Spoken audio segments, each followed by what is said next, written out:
Good evening, everyone. It is 9:09, and I think we're just going to get started here. Welcome to the Alyftrek and Trikafta Roundtable. My name is Will Corcoran. I'm a 28-year-old CF patient, and I'm moderating the session today. I'm joined by two additional panelists, Andrew and Rachel, and I'll pass it to them real quick to introduce themselves. Hi, everyone. My name's Rachel Linneman. I'm a pediatric pulmonologist at Emory and Children's Healthcare of Atlanta. Hi, everybody. My name is Andrew Braun. I am an adult pulmonologist and the director of the University of Wisconsin Cystic Fibrosis program in Madison, Wisconsin. Great. Thank you both for being here. So before we get started, I want to provide a few logistics and reminders. The first part of the session is being recorded and will be available after the event on the CF Foundation YouTube channel. We will not be using or sharing the audience Q&A portion of this recording. We'll be taking questions from the audience during the session, during the last 20 minutes. We encourage you to turn on your camera and interact with us as speakers. You can use the raise hand feature to ask a question, and you're also welcome to submit questions at any time into the chat box.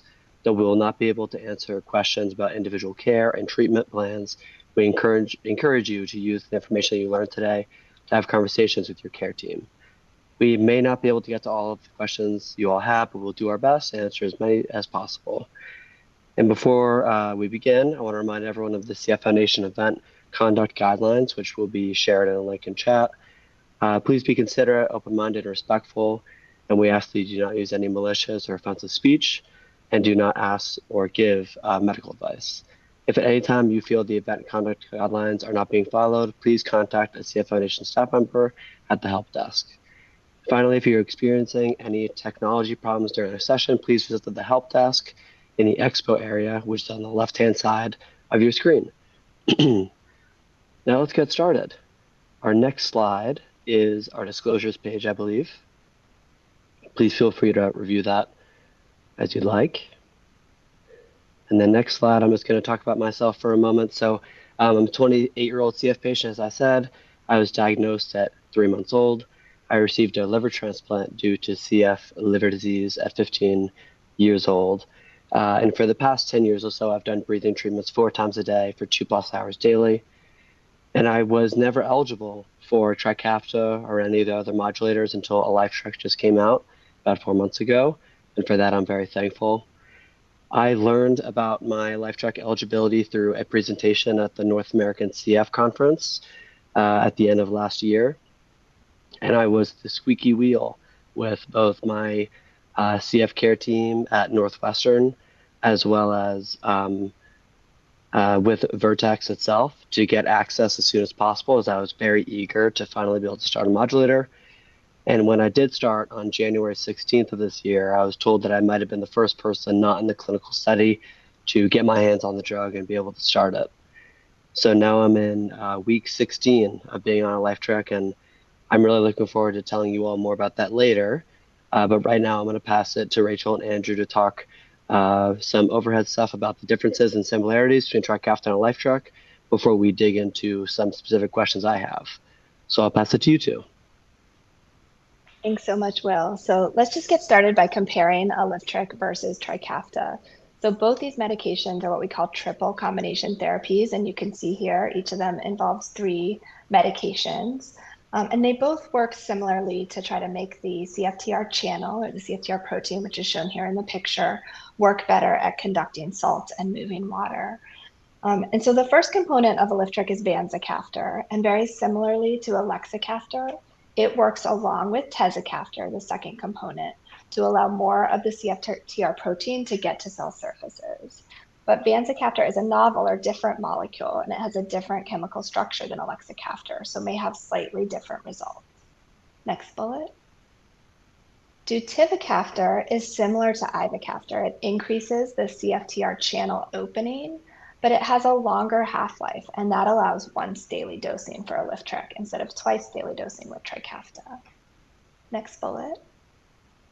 In cell experiments, Alyftrek actually increased CFTR chloride transport more than Trikafta, which suggested the potential for further benefit in terms of improving CFTR function. And that led to the clinical trials that we're going to talk about next. Next slide. So here's the study design for the pivotal clinical trial that led to the FDA approval of Alyftrek back in December. So this trial was conducted in people with CF 12 years of age and older, and it was a randomized, double-blind, active controlled trial. And that's because we couldn't use placebo because that wouldn't be ethical. So people were randomized to either Trikafta or Alyftrek. There was also a companion study in 6 to 11-year-olds, which was what we call an open label study. So in that study, everyone received Alyftrek, predominantly focused on safety. And that also was used as part of the FDA approval. And you can see in this diagram that there were actually 2 trials in the age group 12 and older that were conducted. The first one had approximately 400 patients, and it enrolled people with CF who had a genotype with a delta F508 mutation and a second mutation that typically does not respond to modulator, and we call those minimal function or MF. The second trial enrolled nearly 600 patients, and those were patients who had 2 mutations that typically do respond to modulators. As you can see here, everyone received Trikafta as part of a run-in period, and that was so they could have a similar baseline. And that's important to note as we think about the safety data that we'll talk about later on. It's also important to note that on average, people had about 2 years of treatment with Trikafta before running into this study. After that, they were randomized either to stay on Trikafta or to switch to Alyftrek and followed for 1 year. And this study tried to answer 2 questions. The first was, is Alyftrek equivalent to Trikafta at improving lung function? And the second was, is Alyftrek superior to Trikafta at reducing sweat chloride toward normal? And I'm going to turn it over to Andrew next to share some of the outcome data. Next slide. So this is the key figure from the publication. And on the first column, you can see the FEV1 response, or what we would consider the lung function response. And the second column is the sweat chloride response. So in column 1 with the FEV1, you can see that the people who were on Trikafta in red and on Alyftrek in blue, that there was no change between the 2 groups in lung function throughout the study. And very specifically, this trial was designed to be what we call a non-inferiority trial. We were looking to see that Alyftrek was equivalent to Trikafta throughout the study period. In that second column, looking at the sweat chloride data, that was the primary secondary outcome that was investigated. And here you can see that there is a difference between the 2 groups. So the red line is those patients who remained on Trikafta, and the blue line is those who transitioned to Alyftrek. And you can see that there is a further reduction in sweat chloride in the subjects who transitioned to Alyftrek. And specifically in the first trial, which is that upper right-hand corner, those patients that had a minimal function allele, we saw at 24 weeks, there was a further decrease in the sweat chloride by 8.4 millimoles per liter. And in the bottom right-hand corner, that's the data from the second trial that was primarily looking at people that had some degree of residual function alleles or were delta F508 homozygous, and there was a further decline in the sweat chloride by 2.8 points at 24 weeks. Next slide. And so given that the study was powered to see that Alyftrek was equivalent to Trikafta in terms of its lung function response, the investigators really focused on the sweat chloride response, as that's where we saw a clinically significant difference. And often we look at primary thresholds with sweat chloride in terms of how we diagnose CF. So when someone has a sweat chloride above 60, that is historically the diagnostic threshold for CF.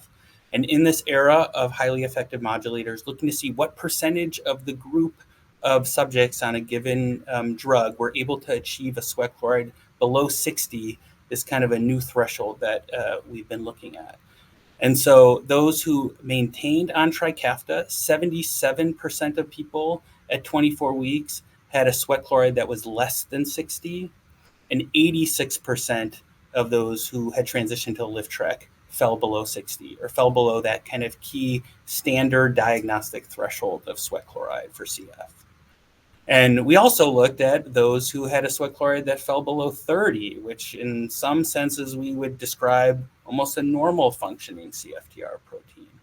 And so those on the Trikafta arm, 23% at 24 weeks were below 30, and in the Alyftrek arm, 31%. So in both of those threshold analyses, those who are on Alyftrek fell below those key pivotal thresholds of 60 and 30 throughout the study. Next slide. So on the FDA approval of Alyftrek's 31 additional gene variants were approved. Next slide. And at the same time, there was expanded eligibility that was announced for Trikafta with an additional 94 gene variants that were approved. So at the end of 2024, we now had 500 additional people with CF in the United States that were eligible for modulators than had been previously. And so now I'm going to transition back to Will to tell us a little bit more about his story. Great. Thank you all. So yeah, my experience, we can go to the next slide, I believe. My experience with Alyftrek so far, I'm 16 weeks in, about 4 months in, and I haven't had any negative side effects so far.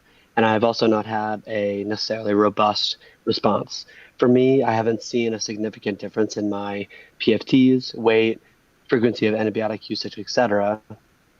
But of course, I'm very thankful to have no negative side effects, so that makes it that I can stay on it for the time being. And with more time, we could see if changes begin to happen. Perhaps they were just slow to come, or otherwise they weren't as immediately visible. And my story of not having an amazing response to modulator is perhaps thought of as not ideal, unfortunate, but is the experience of some people with modulators, including Trikafta or earlier versions like Symdeko or Akambi. And I just want to note how important it is during times like this of starting a new medication where perhaps it didn't go necessarily as amazingly as I would have hoped, how important it is to lean on our support systems as CF patients. So my partner, Hannah, here is pictured, as well as my sisters and my parents. They've all been very critical to my support and thankfulness to be able to stay on Alyftrek, keeping our fingers crossed that perhaps I do have more of a response in the future. But otherwise trying to learn more and be a great CF patient so that I can be available for other medications down the road. So moving ahead, let's ask Rachel and Andrew some questions that I know the community is interested about. First of all, on this slide, I'd just be interested if you all want to talk about what you all are seeing in clinic in terms of people starting and switching. And I think we could just go back one slide. Yeah, so I can start us off talking about the pediatric experience. So we had a handful of patients at our large center who were newly eligible, like you will, who we moved pretty quickly to reach out to and discuss Alyftrek with them after the approval in December. But for the most part, because the medications are fairly similar, we're discussing Alyftrek with people with CF as they come into clinic, and we're kind of reviewing the data with them, talking about their individual situation, getting their input, and kind of making a decision whether it makes sense for them to change to Alyftrek or not. And I would say, we have definitely had a good number of patients who have decided to switch to Alyftrek, more so the teenagers, because of the required lab monitoring, which we'll talk about in a minute, that is for Trikafta and Alyftrek new starts. But also, a variety of patients maybe moving over for other reasons like previous intolerance or, just not a great response perhaps to Trikafta. So Andrew, tell us about the adult experience so far. Yeah, I would say the adult experience in our clinic compared to Trikafta has been more of like a slower roll. When Trikafta first came out, we got multiple messages from our patients wanting to know when they could get their prescription placed. And here it's been much more kind of waiting till people come into clinic before we're discussing that. We didn't have any patients that were newly eligible for a modulator. So most of our discussion has been talking to patients who are currently on Trikafta and trying to figure out if Alyftrek or switching to Alyftrek is the right decision for them. As you kind of alluded to, there is some additional monitoring that has to be done when people first start that. And so I would say it's slower interest. But my current expectations would be that probably by the end of this calendar year, we would have somewhere between 15 to 20% of our adults who are eligible who will have elected to proceed with a new prescription. Great. Thank you both for that. And I know the community is really interested in side effects, given that Trikafta, that's often a narrative. And I'm interested if you could talk all about related to the trials for Alyftrek. What have you seen in terms of adverse events or side effects? And next slide, whenever you're ready, Carrie. Thank you. Yeah, and so here is the data of what we call the adverse events that occurred during the trial. And adverse events are a little bit different than side effects. When someone is participating in a trial, they have to report everything that really happens with their health. And so in most CF clinical trials, what we see is the adverse events that occur are the things that are kind of normal about living with CF. So you can see here that patients had pulmonary exacerbations, had cough, had sinus congestion. They had viral illnesses of COVID and influenza throughout the study. So this is the data of adverse events that were more than 10% of the participants experiencing them. And in general, there wasn't a big difference between the two groups, and they were pretty consistent with the standard things that we would see throughout the CF community. What the data from the study can be a little bit helpful is in looking to see what were some of the adverse events that have occurred that maybe led people to discontinue from the study. And sometimes when someone discontinues from a research trial, it's something that they elected to do. And sometimes there's something that has occurred that the investigators or the clinical trial sponsor has to ask them to step back from the study. But you can see here that the three top things that were noted were a lab value abnormality, and we're going to talk a little bit more about kind of the lab abnormalities that can be seen, including kind of liver health and liver function testing.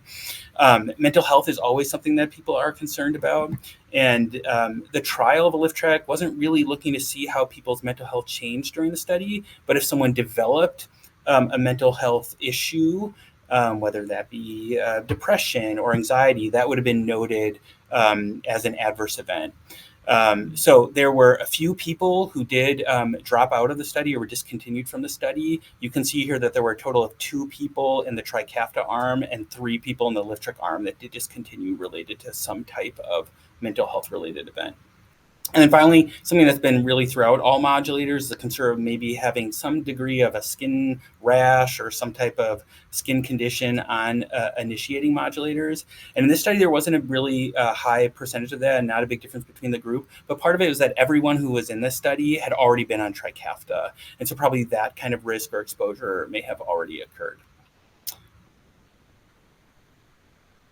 Great, thank you. And thinking ahead, given my history of liver transplant, I'm really interested in the potential impact to liver for both the Alyftrek but also Trikafta. And I understand there's now a black box label for perhaps both. Could you all explain more about liver numbers and challenges related to liver with both drugs? Sure, I'll take that one, Will. So if we look at the blue box, the key message here is that liver function test elevations were slightly more common with Alyftrek compared to Trikafta in this trial. And you can see that if you look at the first 2 columns of this table. So across a variety of outcomes, any liver test elevations above certain thresholds, and liver events leading to discontinuation, you can see the results for those randomized to Trikafta next to the results of those randomized to Alyftrek. However, the rates with Alyftrek were actually similar or lower than when we look back to the original Trikafta trials, over 5 years ago. And interestingly, the highest difference in the rates of liver function test elevations between Alyftrek and Trikafta occurred in the first quarter. And so kind of putting that all together, what this suggests is that liver test elevations are most likely to occur when you start a new medication. And if you recall, people had been on Trikafta an average of 2 years before entering this study. So if they were to have a liver test elevation with Trikafta, it may have kind of had already happened. And so that may explain kind of the difference in the elevation rates with Trikafta in the trial in that first column compared to the pivotal trial of Trikafta many years ago in the last column. So I think overall, as we look at these numbers, the take home is really that liver test elevations can occur with both medications. It's something we need to monitor for. The rates are actually probably fairly similar. And if you look at that last row, the events leading to discontinuation are relatively rare, less than 1.5%. And so that kind of brings me to your next question, Will. And if you go to the next slide, please, Carrie. what about this black box warning? So this is something we get a lot of questions about.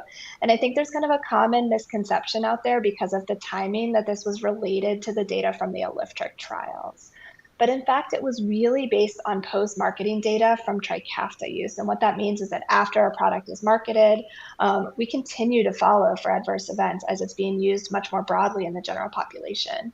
And those adverse events get reported both to the manufacturer as well as to the FDA. And so because of that post-marketing data, it was noted that there had been serious and some potentially fatal drug-induced liver injury and liver failure in patients taking Trikafta. And those liver injuries had been reported anywhere from kind of within the first month right away up to about 15 months after initiation of Trikafta, certainly more common in that early part of the period. And so based on that information, the FDA came out with this black box warning. Next bullet, please. And it basically is advising extra caution both for Trikafta as well as for the new Alyftrek because of the similar ingredients. And the reason for closer monitoring is so that we can intervene early, address it early. And so this is something we've been doing the whole time, but now we're just doing a little more frequently. And if you go to the next bullet, please.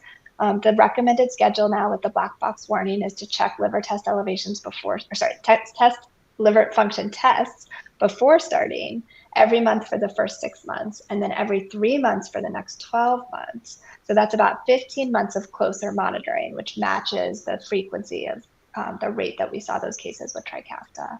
And then after that, if everything looks good, it can move to once a year. We can go to the next slide. Great, thank you. And yeah, in anticipation of this event, we heard from the community asking a lot about the mental health impacts of both medications, if possible comparisons between the two. Would you all be able to talk about what you're seeing in data related to mental health impacts of being on either medication? Definitely. So this is another very frequent question that we get, and I'll kind of walk you through this data as well. So I think the key message here is that overall the rates of various neuropsychiatric events, so that's what we kind of how we group all these individual diagnoses together, were similar between Trikafta and Alyftrek. And you can see that here in the table across a variety of symptoms, depression, anxiety, insomnia, and again, events leading to discontinuation. As well as you can see with this star, kind of all these events lumped together is in the first row, any neuropsychiatric event. And these rates are really pretty similar between Trikafta and Alyftrek. Perhaps anxiety was a little bit higher with Alyftrek.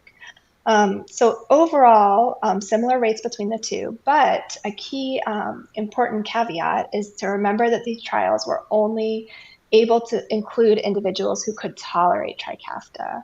So if someone had significant mental health side effects with Trikafta, they really couldn't participate in the study because they needed to be able to tolerate it for that run-in period. So the side effect profile in people who could not tolerate Trikafta still really remains unknown. And thankfully, the Cystic Fibrosis Foundation is funding a study called ReTrial, which is specifically enrolling this group of patients with additional close monitoring to monitor for adverse events so we can better understand how they tolerate Alyftrek. Great, thank you. And moving ahead, I know so many people are considering making that switch to Alyftrek from Trikafta. And what are you hearing in the clinic in terms of community members? What are they asking about? Maybe lab draws, how often you may have to take it, 1 time per day compared to 2. What else? Yeah, so I think there's lots of people who are coming into our clinics and either hearing about Alyftrek for the first time or coming with an agenda to kind of talk through if Alyftrek might be right for them. So next bullet point. Number 1, we hope that everyone who is newly eligible for a modulator, meaning newly eligible for Alyftrek and were not eligible previously, have already spoken to their center or are already planning on talking to their center about it. And that is a group of people that we want to support as they're investigating the new modulators. What is a little bit challenging is that we cannot tell them exactly what is the experience of someone going from not being on Alyftrek to starting it. Again, the study looked at people who were already on Trikafta. So it's can be very individualized in the way that someone starts Alyftrek for the first time and how you partner with your care team to kind of monitor yourself throughout its use. Next bullet point. there are many people who have had side effects on Trikafta, and some people have discontinued due to those side effects. And so, again, that's a similar population of people who would theoretically be starting Alyftrek fresh, not currently on a modulator. And so how we monitor them, for example, that every month liver function testing, and also seeing how they do with regards to both their lung function and other possible symptoms will be important in the coming year. I'll ask Rachel to talk about another thing that's being brought up in pediatric clinics frequently. Sure. So this is something we're hearing a lot in pediatrics, I think, because, people are rushing out the door to get to the school bus early or get to school, early and don't always have time to eat a good breakfast. And so, we've always had a group of especially teens who've struggled to get that morning dose in with the recommended fat-containing meal. And so I think for some people, the advantage of being able to time the once daily dosing when they would typically eat a fat-containing meal in the evening has been a real reason that some people have wanted to change. Next bullet point. There are other people who are remaining on Trikafta and might have had an underwhelming response to therapy. And so that might be that their lung function did not improve as they had hoped, or that they have persistent health concerns such as pulmonary exacerbations or hospitalizations on Trikafta. And that being a subset of people who may want to consider an early trial of Alyftrek, that might be the right decision for them.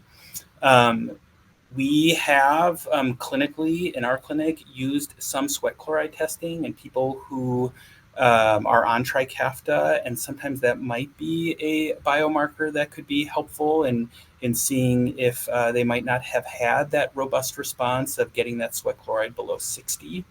I would say that's not currently a recommendation made from the foundation or from care centers in general, but that's a way to, again, individualize potential therapy options for patients.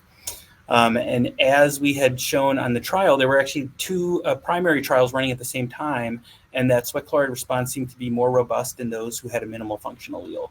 So that might be a subset of the population that might be interested in assessing if Alyftrek might be right for them.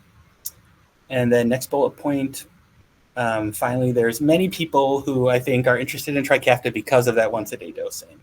And admittedly, advocating to insurance companies that that will improve adherence is not always our best strategy to get Alyftrek approved, but we definitely recognize that pill burden does block people from getting the ideal dosing. That the once-a-day dosing can be beneficial if you're not someone who likes to take pills in the morning, or again, with the fat-containing foods might be a challenge. And so talking with your care team about if your adherence to Trikafta or another modulator is not going so well, and considering that once-a-day dosing might be right for you. Great, thank you. And we have time for just my last question, and then we're going to head into Q&A. So feel free to put your questions in chat. Insurance challenges are always present for CF patients. How have you all seen things go so far for people that are trying to get insurance approved for Alyftrek?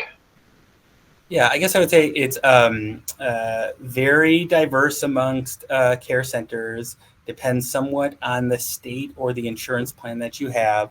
But now that we're almost 6 months since the FDA approval, most insurance companies, most PBMs, pharmacy benefit managers, probably have made some degree of an initial response to if Alyftrek is going to be on the formulary.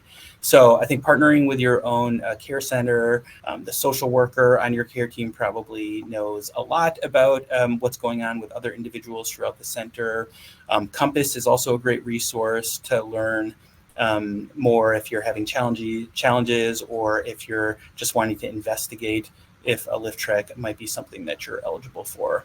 And I really think here in the second half of this year, that part of the initial challenge from the FDA approval will be less of an issue, and be able to guide patients about if Alyftrek is something that they'll have access to.